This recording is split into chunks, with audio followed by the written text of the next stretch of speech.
Chapter 6362. Charlie asked him, "What kind of satellite monitoring are you talking about?" Abram said, "It's satellite photography. The accuracy of civilian satellite photography is already very high. Google's satellite images can't say that they can clearly take pictures of license plates on the ground. But they can definitely take pictures of words as big as the hood. This kind of satellite image is very practical. And general military targets can be identified with the naked eye." Then Abram said, "In fact, I was thinking on the way here that this current AI model feels like a nuclear power plant that specializes in producing computing power. Its computing power is extremely abundant. It can not only supply a certain factory to produce a certain product, but also supply an industrial city, many factories of various types, and produce a variety of products.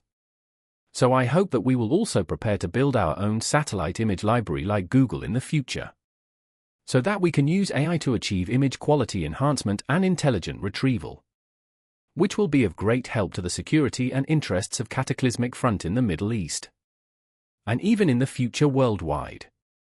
It is also my core motivation to come and see this data center and meet you again this time." Charlie nodded and said, "If the civilian level can take a clear picture of such a large word on the hood from the satellite orbit, then the clarity is really amazing. Who dug an underground bunker and where? It is estimated that it can also be seen clearly, if the data is updated quickly enough. The timeliness and practicality will be further enhanced." "That's right," Abram said, "but the key to the problem is that the higher the image accuracy, the higher the requirements for the equipment, the greater the workload of collection, and the larger the image database. If we compare the Earth to a football field, and there are 50,000 people on the football field, we take a group photo of 50,000 people, and each person in the photo is probably just a few pixels, and it is impossible to tell who is who. If you use this kind of photo as a basis, it is completely impossible to find someone from it. Even if you know that the person you want to find is there, you are completely helpless in the face of such a photo. If we put the camera in the center of the football field, divide the football field into 10 areas, take 10 photos in each area and then synthesize them, the accuracy of the picture will increase tenfold. But because there are too many people, even if the accuracy is increased tenfold, it is estimated that we still can't tell who is who, and we can only see a sea of people.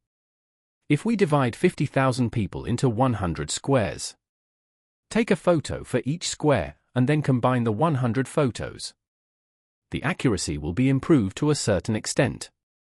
With a little effort, we can probably tell whether the other person is a man or a woman. But at this time, the number of pictures in the database will reach 100. If we continue to improve the accuracy and want to ensure that the facial features of 50,000 people can be recognized in one photo, then we probably have to increase the material library to 1,000. If we use the highest precision satellite image ratio, it is roughly equivalent to us using a high-resolution telephoto lens to take N close-up photos of each of the 50,000 people to ensure that everyone's facial features and every pore can be clearly presented, and everyone's facial close-up photos are included in a database. In this way, if we want to find a mole on the face of a certain person among the 50,000 people, the corresponding database must be in it. We just need to find a photo and find the one that covers the mole from the N photos. But finding a mole is relatively simple. After all, the mole is on the person's face. As long as you find the person, you can find the mole on his face. But if we want to find a specific mosquito in a stadium with 50,000 people, even if we know that the mosquito must have been captured in a certain photo, it is very difficult to find a mosquito from hundreds of thousands or even millions of photos. If we magnify 50,000 people to the entire Earth, the size of this database is beyond imagination. In this case, it is extremely difficult for us to search and identify a moving target by manpower. Just like looking for a needle in a haystack. We know the needle is in the sea, but we may never be able to find it in our lifetime. But if we feed all the data to the AI model and train it so that it can find whatever we want in the shortest time, then AI can help us find anything we want in the shortest time. At this point, Abram added, in addition, there is another area that AI is very good at, which is image quality enhancement.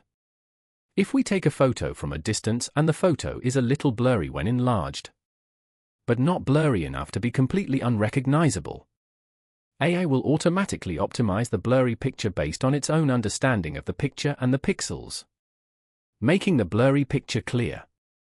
However, when facing an extremely large database,